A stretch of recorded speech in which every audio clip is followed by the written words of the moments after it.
Question 3.6 D, तो उसको जब हम ज्योमेट्रिकली प्रूव करेंगे तो देखिए ये हमने वेक्टर ए ले लिया, ठीक है, ये वेक्टर ए हो जाएगा और ये वेक्टर माइनस बी हो जाएगा। देखिए बी वेक्टर इस साइड होता है, उसके अपोजिट में हो जाएगा, 180 डिग्री अपोजिट में माइनस बी वेक्टर हो जाएगा।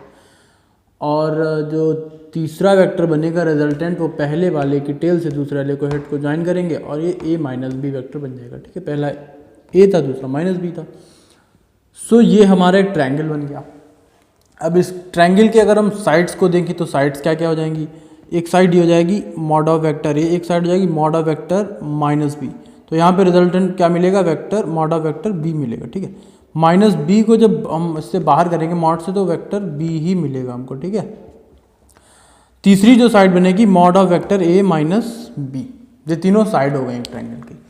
अब जो डिफरेंस होता है ट्रायंगल की दो साइड्स का, डिफरेंस जो होता है वो हमेशा ही तीसरी साइड से छोटा होता है। तो इसका और इसका डिफरेंस जब हम निकालेंगे, ठीक है, इस साइड और इस साइड का डिफरेंस जब हम निकालेंगे तो वो तीसरी साइड से छोटा आएगा, ठीक बात है। उसको लिख लिया, difference of two sides of a triangle is always less than the third side. इसको प्रूफ अगर आप करना चाहें तो कोई भी ट्रायंगल ले लीजिए, आपकी बुक में अगर दिया हो, और उसमें करके देख सकते हैं। दो साइड्स को जब हम सब्ट्रैक्ट करेंगे तो दूसरी साइड से छोटी आएंगी, चाहे इसको इससे करें इससे करें। तो पहली बात तो ये क्लियर हो गई। अब यहाँ पे लेस देन का साइन क्यों आ गया। फिर बात आती है कि इक्वलिटी कब होगी, ठीक है, इक्वलिटी कब होगी।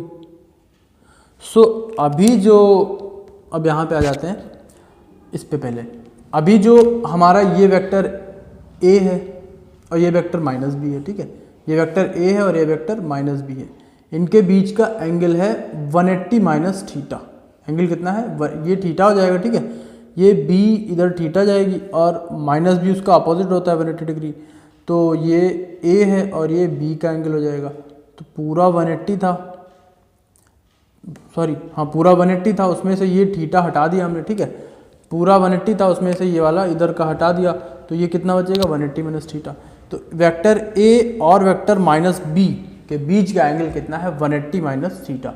देखिए समझ आए तो इस तरीके से करना, ना समझ आए तो दूसरा तरीका तो है ही जो अलजेब्रिकली प्रूफ किया जाएगा, वो तो आगे बताया ही है, तो उसके थ्रू कर लेना।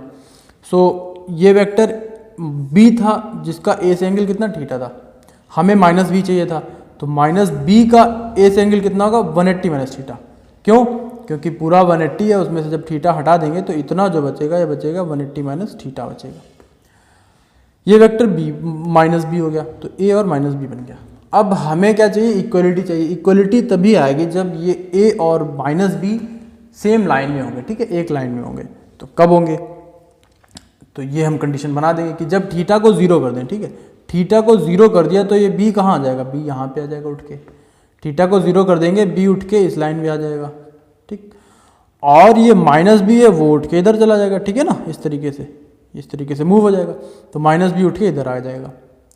अब हमें ये कंडीशन मिल जाएगी। अब इसको देख लेते हैं कितना क्या आएगा। ए को हमने ले लिया 5i, बी को ले लिया 7i। आई मतलब एक्स एक्सेस पे होंगे दोनों, और इसीलिए हमने आई ले लिया, ठीक है, क्योंकि कंडीशन इक्वलिटी की तभी आएगी जब स्ट्रेट लाइन में होंगे दोनों। देन मॉड निकाला इनका, वेक्टर ए हो गया 5i और वेक्टर बी हो गया -7i, ठीक है। ये जो माइनस बी है यही उठ के इधर आया तो माइनस लगा दिया जाएगा।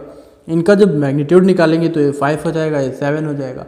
इनको सब्ट्रैक्ट करेंगे, mod of vector A minus mod of vector b, और ये दूसरा मॉड इसलिए लगाया गया जिससे हमें पॉजिटिव वैल्यू मिले, अंदर नेगेटिव आए तब भी। तो यहाँ पे आएगी वैल्यू 2 आएगी।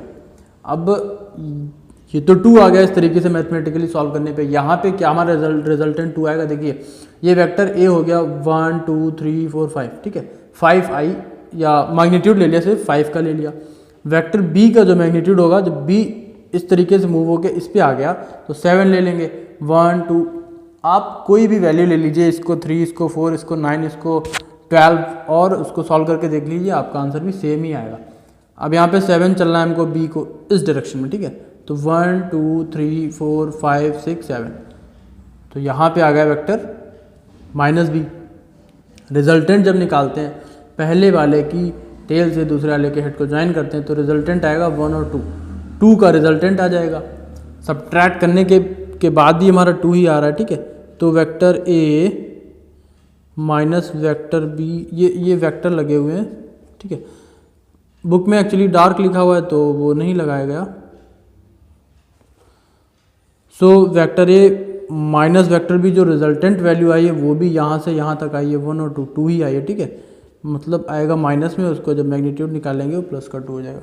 तो अब यहाँ पे अगर प्रूफ हो गया, इक्वलिटी कब होगी, जब थीटा की वैल्यू कितनी होगी 0 डिग्री होगी, ठीक है, यानी कि बी उठ के यहाँ पे आ जाएगा तो माइनस बी इस लाइन में आ जाएगा। सो इस कंडीशन में हमें जब सब्ट्रैक्ट करेंगे दो साइड्स को तब इक्वलिटी कब मिलेगी, जब थीटा की वैल्यू कितनी होगी 0 डिग्री होगी, देखिए थीटा 0 होगा। सो आई होप ये क्लियर होगा कि यहाँ पे ज्योमेट्रिकली कैसे प्रूफ करेंगे।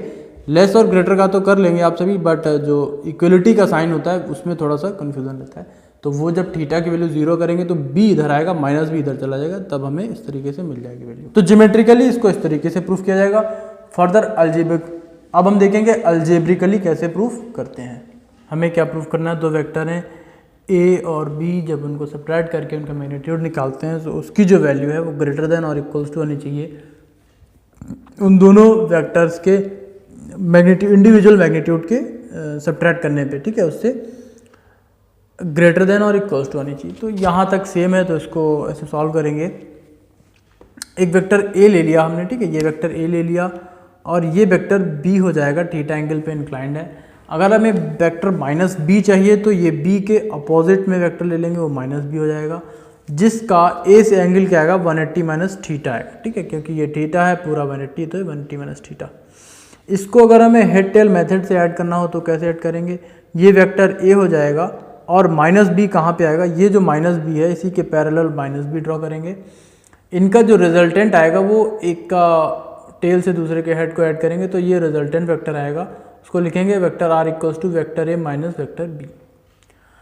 अब इसको लिख लेंगे vector r equals to vector a minus vector b। ये head tail method simply vector addition है, सिंपल। इसका मैग्नीट्यूड जो निकालेंगे mod of r equals to mod of a minus b। दूसरा जो हमने पढ़ा है एग्जाम्पल 3.2 में पैरेललोग्राम लॉ, यानी कि दो वेक्टर अगर एक दूसरे से थीटा एंगल पे इंक्लाइंड है तो उनका जो रिजल्टेंट निकलता है वो r equals to under root mod of a square plus mod of b square plus 2 mod of a mod of b cos 180 minus theta. यहाँ पे इम्पॉर्टेंट बात ये है, हम ऐड कर रहे हैं माइनस बी वेक्टर को, तो यहाँ पे हम माइनस बी नहीं लिखेंगे, ठीक है, क्यों, ठीक है, अगर हम इसको लिखते हैं मॉड में ही लिखना है, ठीक है, mod minus B vector.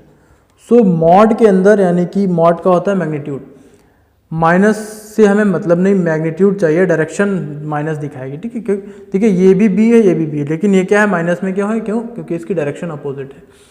So minus से हमें मतलब नहीं, क्यों, क्योंकि हमें मैग्नीट्यूड चाहिए, तो हमें आंसर में बी ही मिलेगा, ठीक है, आंसर में बी ही मिलेगा, इसलिए हम डायरेक्टली लिख देंगे। यहाँ पे माइनस बी लिखें फिर उसको प्लस करें तो डायरेक्टली माइनस बी लिख के आगे सॉल्व करते चले जाएंगे, इसीलिए हम माइनस बी लिखने रहे। तो इसीलिए माइनस बी नहीं लिखेंगे, तो mod of a square plus mod of minus b square होगा, बट उसको बी स्क्वायर लिख देंगे, plus 2 mod of a mod of minus b होगा, बट उसको प्लस का बी लिख देंगे, cos 180 minus theta. Cos theta कौन सा लेते हैं, जो ए उन दोनों वेक्टर्स के बीच का एंगल होता है, ठीक है। फिर आर को लिख देंगे mod of A minus b plus under root mod of a square plus mod of b square. अब यहाँ पे आते हैं ए एस टी सी से, यहाँ पे जो कॉस 180 माइनस थीटा की वैल्यू होगी वो इस क्वाड्रेंट में आएगी। यहाँ पे सिर्फ साइन पॉजिटिव होता है तो कॉस क्या होगा, negative. So cos 180 minus theta की वैल्यू क्या आ जाएगी, माइनस कॉस थीटा, ठीक है, तो माइनस यहाँ लिख दिया, कॉस थीटा यहाँ लिख दिया। अब हमें जो यहाँ पे वैल्यूज चाहिए ग्रेटर और इक्वल की कंडीशन वो कब बनेगी, वो तब बनेगी जब हम मॉड ए माइनस बी की मिनिमम वैल्यू निकालेंगे, ठीक है। तो मिनिमम वैल्यू कब निकलेगी, मिनिमम तब निकलेगी, देखिए ये फिक्स है, ये फिक्स है, ये भी फिक्स है, ये भी फिक्स है, जब कॉस थीटा ऐसा रखें कि ये सब्ट्रैक्ट हो जाए, मतलब सब्ट्रैक्ट तो हो ही रहा है, तो यानी कि यही कंडीशन बनी रहे। अगर ये प्लस हो जाएगा तो ये ऐड हो जाएंगे, जब ऐड होगा कुछ भी तो वो मैक्सिमम वैल्यू देगा। सो सब्ट्रैक्ट होने के लिए ये माइनस बना रहना चाहिए, तो कॉस की क्या वैल्यू आएगी, +1, ठीक है। तो ये mod of A minus b minimum कब आएगा, when cos theta equals to क्या हो जाएगा हमारा, +1, ठीक है, कॉस थीटा की वैल्यू +1 आ जाए। सो सो +1 रख देंगे तो यानी कि माइनस एज इट इज़ बना रहेगा। इसको सॉल्व करेंगे, mod of vector A minus b minimum equals to under root mod of vector a square plus mod of vector b square minus 2 mod of vector a mod of vector b. ठीक है ना, cos theta की value +1 रख दी तो ये आ गया। ये क्या है, A square plus B square minus 2ab का फार्मूला है। ठीक है, equals to under root mod A square mod vector A minus mod vector B का होल स्क्वायर। सो इसको जब ओपन करेंगे तो आ जाएगा mod A minus mod B.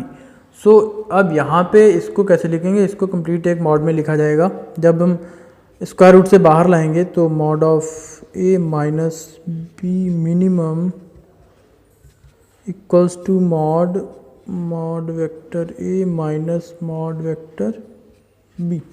इसको हमने कंप्लीट मॉड में इसलिए लिखा है क्योंकि यहाँ पे जो वैल्यू आनी चाहिए वो हमेशा पॉजिटिव आनी चाहिए। Why, because this also is in magnitude. यहाँ पे भी हमें मैग्नीट्यूड ही निकालना है। सो मॉडुलस के अंदर कोई भी वैल्यू होती है वो पॉजिटिव आती है। जब इधर मॉड लगाए तो यहाँ पे वैल्यू पॉजिटिव आनी चाहिए। अगर मॉड, देखिए इसको अगर हम ऐसे लिखें, मान लेते हैं ए की वैल्यू आ जाती है 3, बी की वैल्यू आ जाती है 5, सो ये वैल्यू क्या आएगी -2।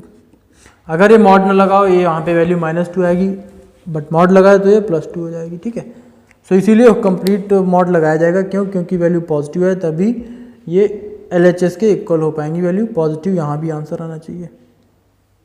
मॉड ए माइनस बी की जो ये वैल्यू है वो मिनिमम है, यानी कि बाकी जो वैल्यूज़ आएंगी मॉड ए माइनस बी की वो क्या आएंगी, वो इससे ज़्यादा आएंगी। ठीक है, इससे बड़ी वैल्यूज होंगी। ठीक है, इसकी वैल्यूज़ क्या होंगी, बड़ी होंगी। किससे, इससे। इसकी वैल्यूज़ बड़ी होंगी इस वैल्यू से। क्योंकि ये मिनिमम वैल्यू है। सो बस इस इधर ग्रेटर का साइन लगा देंगे, ये वैल्यूज़ बड़ी होंगी इससे। सो ये हमारा जो प्रूफ हो जाएगा, जो हमें प्रूफ करना था कि mod A minus B is greater than और equals to complete mod of A minus mod of B. ठीक है, so mod of A minus B की जो वैल्यूज़ होंगी वो या तो इसके इक्वल होंगी या इससे बड़ी आएंगी सारी वैल्यूज़। फिर हमसे कहा गया when does the equality sign will apply. So इस कंडीशन में इक्वल का साइन कब आएगा, जब कॉस थीटा की वैल्यू +1 होगी। ठीक है, सो ये प्रूफ हो गया।